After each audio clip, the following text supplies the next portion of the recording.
All right. ಇನ್ನಷ್ಟು ನಿಮ್ಮಿಂದ ಮಾಹಿತಿ ಪಡಿತೀವಿ. ದಯವಿಟ್ಟು ಹಾಗೆ ಸಂಪರ್ಕದಲ್ಲಿರಿ. ಪ್ರೊಫೆಸರ್ ಅರುಣ್ ಅವರೇ, ನಮ್ಮ ಜೊತೆ ಇನ್ನೋರ್ವ FSL ತಜ್ಞರಾಗಿರ್ತಕ್ಕಂಥ ಸೂರ್ಯಕುಮಾರ್ ಅವರು ಕೂಡ ಜಾಯಿನ್ ಆಗಿದ್ದಾರೆ. ನಮಸ್ಕಾರ ಸೂರ್ಯಕುಮಾರ್ ಅವರೇ. ಈಗ ಪಾಯಿಂಟ್ ನಂಬರ್ 6 ಅಲ್ಲಿ ಒಂದಷ್ಟು ಮೂಳೆಗಳು ಸಿಕ್ಕಿದ್ದಾವೆ, 8ರಿಂದ 12 ಮೂಳೆಗಳು ಸಿಕ್ಕಿದ್ದಾವೆ ಅಂತ ಹೇಳಲಾಗ್ತಾ ಇದೆ. ಇದನ್ನ ಇಟ್ಕೊಂಡು ಈ ಕೇಸಿಗೆ in the context of this case ಏನೆಲ್ಲ ಹೇಳ್ತಾ ಹೋಗಬಹುದು ಅಂತ ಅನ್ಸುತ್ತೆ. ಮತ್ತೆ ಸೂರ್ಯಕುಮಾರ್ ಅವರ ಎಷ್ಟು ಟೈಮ್ ಡ್ಯೂರೇಷನ್ ಬೇಕಾಗಬಹುದು ಅದನ್ನೆಲ್ಲ ಹೇಳೋದಕ್ಕೆ ಅಂತ.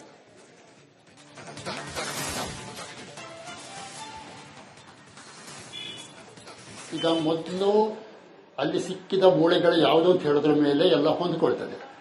ತಲೆ ಬುರುಡೆ ಮತ್ತು ಲಾಂಗ್ ಬೋನು ಮತ್ತು ಪೆಲ್ವಿಕ್ ಬೋನ್, ಈ ಇಷ್ಟು ಮೂಳೆಗಳು ಸಿಕ್ಕಿದ್ರೆ ಆ ವ್ಯಕ್ತಿಯ ಲಿಂಗವನ್ನು ನಾವು ಹೇಳ್ಬೋದು, ಗಂಡ ಹೆಣ್ಣು ಅಂತೇಳಿ. ಮತ್ತು ವಯಸ್ಸನ್ನ ಹೇಳಕ್ಕೆ ಪ್ರಯತ್ನ ಪಡಬಹುದು.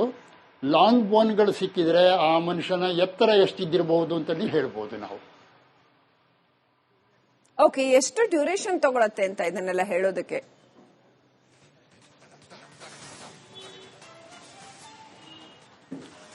ಅಲ್ಲ, ಈಗ ಮೂಳೆಯನ್ನ ನೋಡಿ ನಮ್ಗೆ ಈಗ ನಾನು ಹೇಳಿದ ಈ 3 ಪಾಯಿಂಟ್ಗಳನ್ನು ಹೇಳೋದಕ್ಕೆ ಹೆಚ್ಚು ಸಮಯ ಏನು ಬೇಡ. ಆ ಮೂಳೆಯನ್ನ ಈಗ ಮಹಜರ್ ಮಾಡಿ ತೆಗೆದು ಮೆಡಿಕಲ್ ಕಾಲೇಜಿಗೆ, ಹತ್ತಿರದ ಮೆಡಿಕಲ್ ಕಾಲೇಜಿಗೆ ಕಳಿಸ್ತಾರೆ. ಬಹುಶಃ ಮಂಗಳೂರು ಹತ್ತಿರದಲ್ಲಿ ಇರೋದ್ರಿಂದ ಮಂಗಳೂರಿಗೆ ಇದನ್ನು ಕಳಿಸಬಹುದು. ಅಲ್ಲಿ ಅದನ್ನ ನೋಡಿ ಹೆಚ್ಚು ದಿವಸ ಬೇಕಾಗೋದಿಲ್ಲ. ಅರ್ಜೆಂಟ್ ಅಂದ್ರೆ 2-3 ದಿವಸದ ಒಳಗಡೆ ರಿಪೋರ್ಟ್ ಅನ್ನು ಕೊಡಬಹುದು. All right. ಇದು ಬರೀ ನಾನು ಹೇಳಿದ 3 ಪಾಯಿಂಟ್ಗಳನ್ನ ಮಾತ್ರ. Okay okay. ಯಾವಾಗ ಈ ಶವವನ್ನ ಯಾವಾಗ ಹೂಳಲಾಯ್ತು, ಎಷ್ಟು ದಿನ ಆಗಿರಬಹುದು ಹೂತು, ಇದನ್ನು ಕೂಡ ಹೇಳ್ಬಹುದಾದ್ರೆ ಹೇಗೆ, on which basis?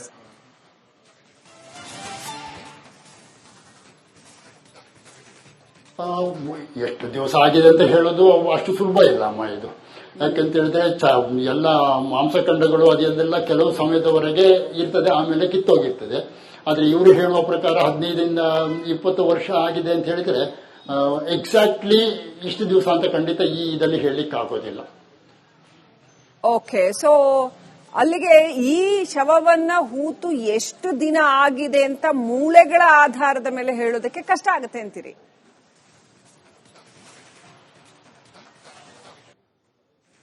All right. ಇನ್ನಷ್ಟು ನಿಮ್ಮಿಂದ ಮಾಹಿತಿ ಪಡಿತೀವಿ. ದಯವಿಟ್ಟು ಹಾಗೆ ಸಂಪರ್ಕದಲ್ಲಿರಿ. ಪ್ರೊಫೆಸರ್ ಅರುಣ್ ಅವರೇ, ನಮ್ಮ ಜೊತೆ ಇನ್ನೋರ್ವ FSL ತಜ್ಞರಾಗಿರ್ತಕ್ಕಂಥ ಸೂರ್ಯಕುಮಾರ್ ಅವರು ಕೂಡ ಜಾಯಿನ್ ಆಗಿದ್ದಾರೆ. ನಮಸ್ಕಾರ ಸೂರ್ಯಕುಮಾರ್ ಅವರೇ. ಈಗ ಪಾಯಿಂಟ್ ನಂಬರ್ 6 ಅಲ್ಲಿ ಒಂದಷ್ಟು ಮೂಳೆಗಳು ಸಿಕ್ಕಿದ್ದಾವೆ, 8ರಿಂದ 12 ಮೂಳೆಗಳು ಸಿಕ್ಕಿದ್ದಾವೆ ಅಂತ ಹೇಳಲಾಗ್ತಾ ಇದೆ. ಇದನ್ನ ಇಟ್ಕೊಂಡು ಈ ಕೇಸಿಗೆ in the context of this case ಏನೆಲ್ಲ ಹೇಳ್ತಾ ಹೋಗಬಹುದು ಅಂತ ಅನ್ಸುತ್ತೆ. ಮತ್ತೆ ಸೂರ್ಯಕುಮಾರ್ ಅವರ ಎಷ್ಟು ಟೈಮ್ ಡ್ಯೂರೇಷನ್ ಬೇಕಾಗಬಹುದು ಅದನ್ನೆಲ್ಲ ಹೇಳೋದಕ್ಕೆ ಅಂತ.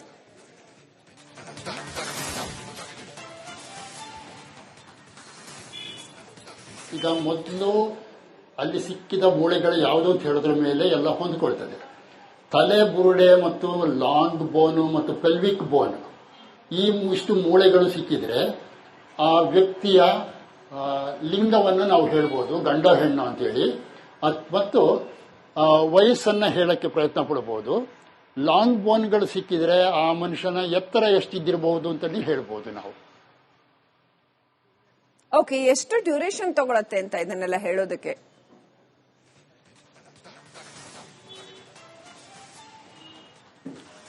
ಅಲ್ಲ, ಈಗ ಮೂಳೆಯನ್ನ ನೋಡಿ ನಮ್ಗೆ ಈಗ ನಾನು ಹೇಳಿದ ಈ 3 ಪಾಯಿಂಟ್ಗಳನ್ನು ಹೇಳೋದಕ್ಕೆ ಹೆಚ್ಚು ಸಮಯ ಏನು ಬೇಡ. ಆ ಮೂಳೆಯನ್ನ ಈಗ ಮಹಜರ್ ಮಾಡಿ ತೆಗೆದು ಮೆಡಿಕಲ್ ಕಾಲೇಜಿಗೆ, ಹತ್ತಿರದ ಮೆಡಿಕಲ್ ಕಾಲೇಜಿಗೆ ಕಳಿಸ್ತಾರೆ. ಬಹುಶಃ ಮಂಗಳೂರು ಹತ್ತಿರದಲ್ಲಿ ಇರೋದ್ರಿಂದ ಮಂಗಳೂರಿಗೆ ಇದನ್ನು ಕಳಿಸಬಹುದು. ಅಲ್ಲಿ ಅದನ್ನ ನೋಡಿ ಹೆಚ್ಚು ದಿವಸ ಬೇಕಾಗೋದಿಲ್ಲ. ಅರ್ಜೆಂಟ್ ಅಂದ್ರೆ 2-3 ದಿವಸದ ಒಳಗಡೆ ರಿಪೋರ್ಟ್ ಅನ್ನು ಕೊಡಬಹುದು. All right. ಇದು ಬರೀ ನಾನು ಹೇಳಿದ 3 ಪಾಯಿಂಟ್ಗಳನ್ನ ಮಾತ್ರ. Okay okay. ಯಾವಾಗ ಈ ಶವವನ್ನ ಯಾವಾಗ ಹೂಳಲಾಯ್ತು, ಎಷ್ಟು ದಿನ ಆಗಿರಬಹುದು ಹೂತು, ಇದನ್ನು ಕೂಡ ಹೇಳ್ಬಹುದಾದ್ರೆ ಹೇಗೆ, ಆನ್ ವಿಚ್ ಬೇಸಿಸ್?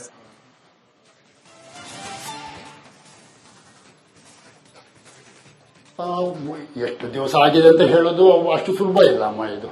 ಯಾಕಂತ ಹೇಳಿದ್ರೆ ಎಲ್ಲ ಮಾಂಸಖಂಡಗಳು ಅದೆಲ್ಲ ಕೆಲವು ಸಮಯದವರೆಗೆ ಇರ್ತದೆ, ಆಮೇಲೆ ಕಿತ್ತೋಗಿರ್ತದೆ.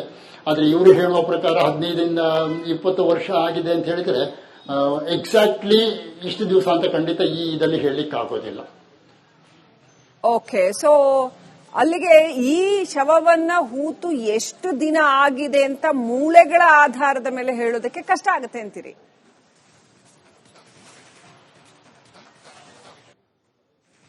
ಆಲ್ ರೈಟ್, ಇನ್ನಷ್ಟು ನಿಮ್ಮಿಂದ ಮಾಹಿತಿ ಪಡಿತೀವಿ. ದಯವಿಟ್ಟು ಹಾಗೆ ಸಂಪರ್ಕದಲ್ಲಿರಿ. ಪ್ರೊಫೆಸರ್ ಅರುಣ್ ಅವರೇ, ನಮ್ಮ ಜೊತೆ ಇನ್ನೋರ್ವ FSL ತಜ್ಞರಾಗಿರ್ತಕ್ಕಂಥ ಸೂರ್ಯಕುಮಾರ್ ಅವರು ಕೂಡ ಜಾಯಿನ್ ಆಗಿದ್ದಾರೆ. ನಮಸ್ಕಾರ ಸೂರ್ಯಕುಮಾರ್ ಅವರೇ. ಈಗ ಪಾಯಿಂಟ್ ನಂಬರ್ 6 ಅಲ್ಲಿ ಒಂದಷ್ಟು ಮೂಳೆಗಳು ಸಿಕ್ಕಿದ್ದಾವೆ, 8ರಿಂದ 12 ಮೂಳೆಗಳು ಸಿಕ್ಕಿದ್ದಾವೆ ಅಂತ ಹೇಳಲಾಗ್ತಾ ಇದೆ. ಇದನ್ನ ಇಟ್ಕೊಂಡು ಈ ಕೇಸಿಗೆ in the context of this case ಏನೆಲ್ಲ ಹೇಳ್ತಾ ಹೋಗಬಹುದು ಅಂತ ಅನ್ಸುತ್ತೆ. ಮತ್ತೆ ಸೂರ್ಯಕುಮಾರ್ ಅವರ ಎಷ್ಟು ಟೈಮ್ ಡ್ಯೂರೇಷನ್ ಬೇಕಾಗಬಹುದು ಅದನ್ನೆಲ್ಲ ಹೇಳೋದಕ್ಕೆ ಅಂತ?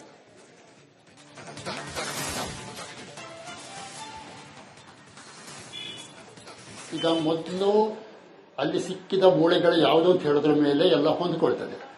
ತಲೆ ಬುರುಡೆ ಮತ್ತು ಲಾಂಗ್ ಬೋನು ಮತ್ತು ಪೆಲ್ವಿಕ್ ಬೋನ್, ಈ ಇಷ್ಟು ಮೂಳೆಗಳು ಸಿಕ್ಕಿದ್ರೆ ಆ ವ್ಯಕ್ತಿಯ ಲಿಂಗವನ್ನು ನಾವು ಹೇಳ್ಬೋದು, ಗಂಡ ಹೆಣ್ಣು ಅಂತೇಳಿ. ಮತ್ತು ವಯಸ್ಸನ್ನ ಹೇಳಕ್ಕೆ ಪ್ರಯತ್ನ ಪಡಬಹುದು. ಲಾಂಗ್ ಬೋನ್ಗಳು ಸಿಕ್ಕಿದ್ರೆ ಆ ಮನುಷ್ಯನ ಎತ್ತರ ಎಷ್ಟಿದ್ದಿರಬಹುದು ಅಂತಲೇ ಹೇಳ್ಬೋದು ನಾವು. ಓಕೆ, ಎಷ್ಟು ಡ್ಯೂರೇಷನ್ ತಗೊಳತ್ತೆ ಅಂತ ಇದನ್ನೆಲ್ಲ ಹೇಳೋದಕ್ಕೆ?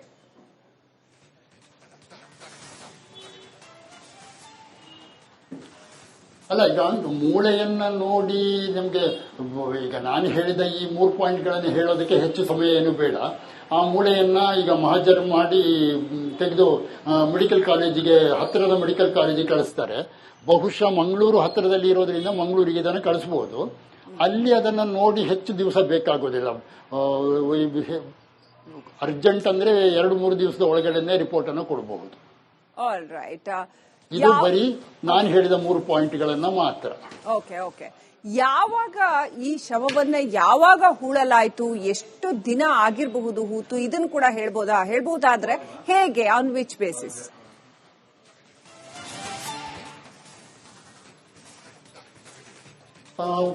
ಎಷ್ಟು ದಿವಸ ಆಗಿದೆ ಅಂತ ಹೇಳೋದು ಅಷ್ಟು ಸುಲಭ ಇಲ್ಲ ಅಮ್ಮ ಇದು. ಯಾಕಂತ ಹೇಳಿದ್ರೆ ಎಲ್ಲ ಮಾಂಸಖಂಡಗಳು ಅದೆಲ್ಲ ಕೆಲವು ಸಮಯದವರೆಗೆ ಇರ್ತದೆ, ಆಮೇಲೆ ಕಿತ್ತೋಗಿರ್ತದೆ. ಆದ್ರೆ ಇವರು ಹೇಳುವ ಪ್ರಕಾರ 15ರಿಂದ 20 ವರ್ಷ ಆಗಿದೆ ಅಂತ ಹೇಳಿದ್ರೆ ಎಕ್ಸಾಕ್ಟ್ಲಿ ಇಷ್ಟು ದಿವಸ ಅಂತ ಖಂಡಿತ ಈ ಇದರಲ್ಲಿ ಹೇಳಲಿಕ್ಕೆ ಆಗೋದಿಲ್ಲ.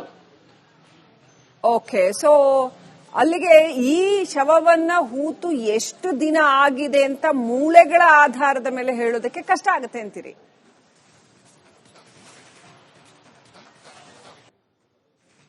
ಆಲ್ ರೈಟ್, ಇನ್ನಷ್ಟು ನಿಮ್ಮಿಂದ ಮಾಹಿತಿ ಪಡಿತೀವಿ. ದಯವಿಟ್ಟು ಹಾಗೆ ಸಂಪರ್ಕದಲ್ಲಿರಿ. ಪ್ರೊಫೆಸರ್ ಅರುಣ್ ಅವರೇ, ನಮ್ಮ ಜೊತೆ ಇನ್ನೋರ್ವ FSL ತಜ್ಞರಾಗಿರ್ತಕ್ಕಂಥ ಸೂರ್ಯಕುಮಾರ್ ಅವರು ಕೂಡ ಜಾಯಿನ್ ಆಗಿದ್ದಾರೆ. ನಮಸ್ಕಾರ ಸೂರ್ಯಕುಮಾರ್ ಅವರೇ.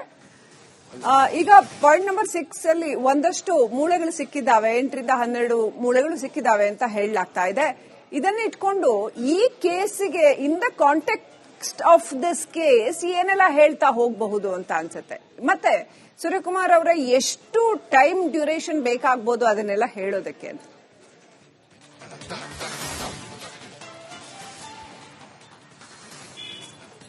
ಈಗ ಮೊದಲು ಅಲ್ಲಿ ಸಿಕ್ಕಿದ ಮೂಳೆಗಳು ಯಾವುದು ಅಂತ ಹೇಳೋದ್ರ ಮೇಲೆ ಎಲ್ಲ ಹೊಂದ್ಕೊಳ್ತದೆ. ತಲೆ ಬುರುಡೆ ಮತ್ತು ಲಾಂಗ್ ಬೋನು ಮತ್ತು ಪೆಲ್ವಿಕ್ ಬೋನ್, ಈ ಇಷ್ಟು ಮೂಳೆಗಳು ಸಿಕ್ಕಿದ್ರೆ ಆ ವ್ಯಕ್ತಿಯ ಲಿಂಗವನ್ನು ನಾವು ಹೇಳ್ಬೋದು, ಗಂಡ ಹೆಣ್ಣು ಅಂತೇಳಿ. ಮತ್ತು ವಯಸ್ಸನ್ನ ಹೇಳಕ್ಕೆ ಪ್ರಯತ್ನ ಪಡಬಹುದು. ಲಾಂಗ್ ಬೋನ್ಗಳು ಸಿಕ್ಕಿದ್ರೆ ಆ ಮನುಷ್ಯನ ಎತ್ತರ ಎಷ್ಟಿದ್ದಿರಬಹುದು ಅಂತಲೇ ಹೇಳ್ಬೋದು ನಾವು. ಓಕೆ, ಎಷ್ಟು ಡ್ಯೂರೇಷನ್ ತಗೊಳತ್ತೆ ಅಂತ ಇದನ್ನೆಲ್ಲ ಹೇಳೋದಕ್ಕೆ?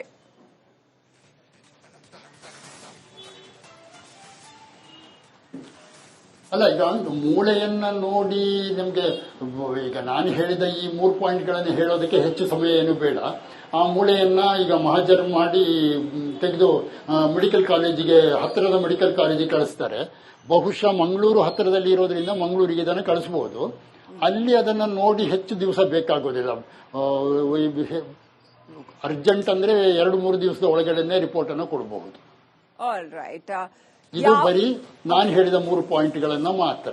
ಓಕೆ ಓಕೆ, ಯಾವಾಗ ಈ ಶವವನ್ನ ಯಾವಾಗ ಹೂಳಲಾಯ್ತು, ಎಷ್ಟು ದಿನ ಆಗಿರಬಹುದು ಹೂತು, ಇದನ್ನು ಕೂಡ ಹೇಳ್ಬಹುದಾದ್ರೆ ಹೇಗೆ, ಆನ್ ವಿಚ್ ಬೇಸಿಸ್?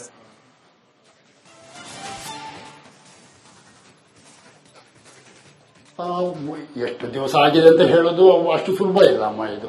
ಯಾಕಂತ ಹೇಳಿದ್ರೆ ಎಲ್ಲ ಮಾಂಸಖಂಡಗಳು ಅದೆಲ್ಲ ಕೆಲವು ಸಮಯದವರೆಗೆ ಇರ್ತದೆ, ಆಮೇಲೆ ಕಿತ್ತೋಗಿರ್ತದೆ. ಆದ್ರೆ ಇವರು ಹೇಳುವ ಪ್ರಕಾರ 15-20 ವರ್ಷ ಆಗಿದೆ ಅಂತ ಹೇಳಿದ್ರೆ ಎಕ್ಸಾಕ್ಟ್ಲಿ ಇಷ್ಟು ದಿವಸ ಅಂತ ಖಂಡಿತ ಇದರಲ್ಲಿ ಹೇಳಲಿಕ್ಕೆ ಆಗೋದಿಲ್ಲ.